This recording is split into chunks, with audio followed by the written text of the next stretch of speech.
I am beating every N64 game, and I mean all of them. The twist is, the next game I play is randomly selected, so I have no clue what's coming next. This is the journey to beating every N64 game. Game number 83, NBA Live 99. Released in 1998 for the N64, this game was developed by NewFX and published by EA Sports. We're back to the old basketball court once again. This time, it's the legendary EA Sports bringing us here. EA was a dominant figure in the sports game genre for quite a while, and it looked like NBA Live would become the main one people played. However, as we know today, that turned out to be the NBA 2K series. I played a few games from this series growing up, but I don't think this is one of them. Mostly my sports game time was on the PS2. But enough of all that, let's get into it. First thing I hear turning the game on is this jazzy sounding menu music.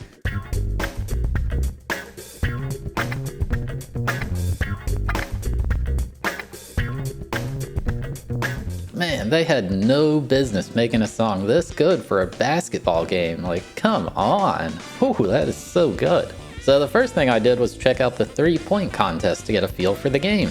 I normally stick with Reggie Miller, who's clearly the greatest of all time, but for some reason Steve Kerr caught my eye here. You shoot like you'd expect. Hold the button to jump and you want to release it at the peak of your jump. The 3-point contest, it's decent for what it is, but well, there's not much reason to do it more than once unless you want to get a perfect score or something. So the way we handle sports games in this challenge is we have to beat the main championship for that particular sport in the quickest way possible. In this game, there's a playoffs mode with the ability to play 1-game series rather than 7, so that's what we will do to beat it. I decided to play as the legendary Chicago Bulls. The first game was against the New Jersey Nets. The game's your standard basketball simulator aiming for realism. The Nets missed, and the legendary roster player had a fast break with a very realistic looking jump shot at the basket. Then a few possessions later, roster player had a 360 one-handed dunk. Hoo-wee! Calm down out there, man. I just kept scoring easily, and I started to wonder what was going on. I headed to the options to look for anything weird, and what I found shocked even myself.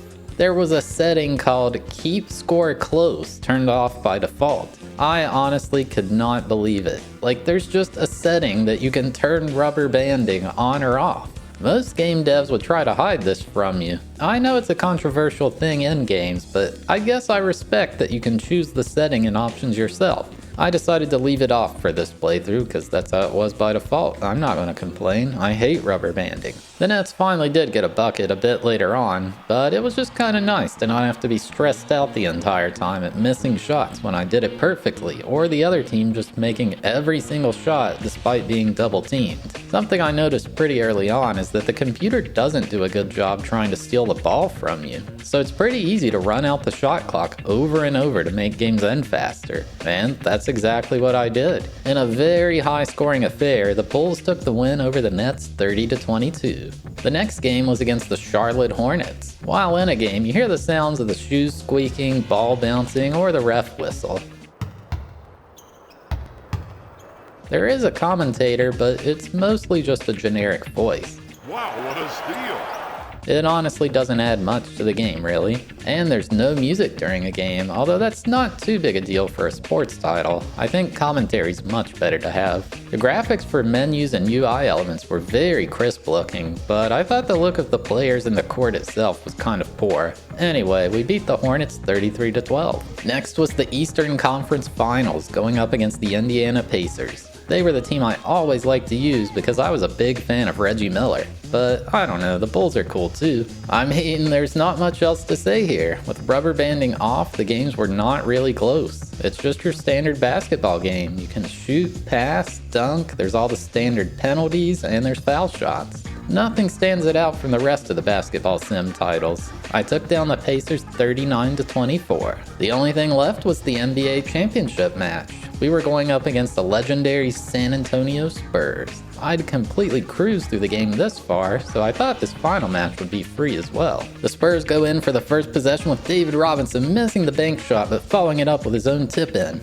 But then the Bulls strike back immediately with Luke Longley getting a nice jumper under the basket. A few possessions later and David Robinson with an old school hook shot. Wow, you don't see the big men do that too much nowadays, that's for sure. A few possessions later and Scottie Pippen with a huge windmill dunk. It was pretty close at the end of the first quarter, Bulls up 12-6. And, well, the Bulls kind of dominated from that point. I thought it would be close after that first quarter, but yeah, the Bulls win the NBA championship 38-20. It shows like a miniature celebration screen with some fancy spotlights moving around saying you're the champs, and that's all the celebration you get. There is one other thing this game offers, and that's arcade mode. I think this is them trying to make a clone of like NBA Jam or NBA Hang Time. I was expecting like some crazy physics and all this, but it's just normal old basketball, except the difference is now there's like cartoony sound effects and a trailing effect on the ball.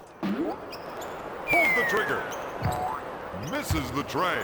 Not really sure why you would choose this over the regular game. Definitely wouldn't over NBA Jam or Hang Time. But yeah, that's about it. Game complete. So there you have it, my journey to beating NBA Live 99. I mean, this one, you get what you expect. EA was trying to make a realistic basketball game for people to play, and I guess they kind of had it for the time period. I've said it time and time again, and I'll continue to say it, these realistic sports games just do not age well. There's basically no reason to play this in the modern day unless like you have severe nostalgia for it or something. Like always would opt for NBA Hang Time. I thought the graphics were pretty poor, the commentary during a game was pretty bland, and the gameplay just wasn't anything special.